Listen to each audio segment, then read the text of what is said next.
Genesis chapter 3. Now the serpent was more subtle than any beast of the field which the Lord God had made. And he said unto the woman, Yea, hath God said, Ye shall not eat of every tree of the garden? And the woman said unto the serpent, We may eat of the fruit of the trees of the garden, but of the fruit of the tree which is in the midst of the garden, God hath said, Ye shall not eat of it, neither shall ye touch it, lest ye die. And the serpent said unto the woman, Ye shall not surely die, for God doth know that in the day ye eat thereof, then your eyes shall be opened, and ye shall be as gods, knowing good and evil. And when the woman saw that the tree was good for food, and that it was pleasant to the eyes, and a tree to be desired to make one wise, she took of the fruit thereof, and did eat, and gave also unto her husband with her, and he did eat. And the eyes of them both were opened, and they knew that they were naked, and they sewed fig leaves together, and made themselves aprons. And they heard the voice of the Lord God walking in the garden in the cool of the day, and Adam and his wife hid themselves from the presence of the Lord God amongst the trees of the garden. And the Lord God called unto Adam, and said unto him, Where art thou? And he said, I heard thy voice in the garden, and I was afraid, because I was naked, and I hid myself. And he said, Who told thee that thou wast naked? Hast thou eaten of the tree, whereof I commanded thee that thou shouldest not eat?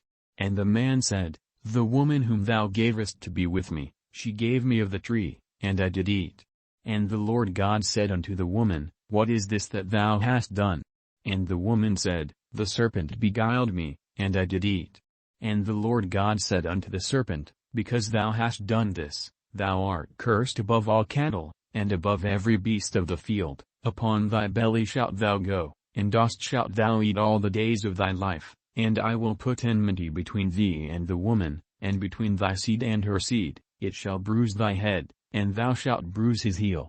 Unto the woman he said, I will greatly multiply thy sorrow and thy conception. In sorrow thou shalt bring forth children, and thy desire shall be to thy husband, and he shall rule over thee.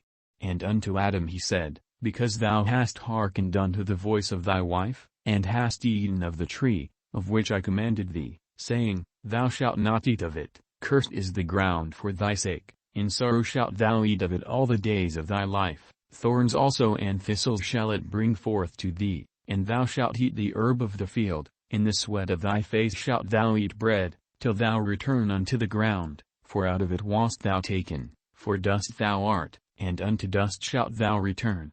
And Adam called his wife's name Eve, because she was the mother of all living.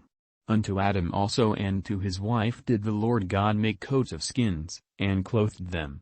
And the Lord God said, Behold, the man is become as one of us, to know good and evil, and now, lest he put forth his hand, and take also of the tree of life, and eat, and live forever. Therefore the Lord God sent him forth from the Garden of Eden, to till the ground from whence he was taken. So he drove out the man, and he placed at the east of the Garden of Eden cherubims, and a flaming sword which turned every way, to keep the way of the tree of life.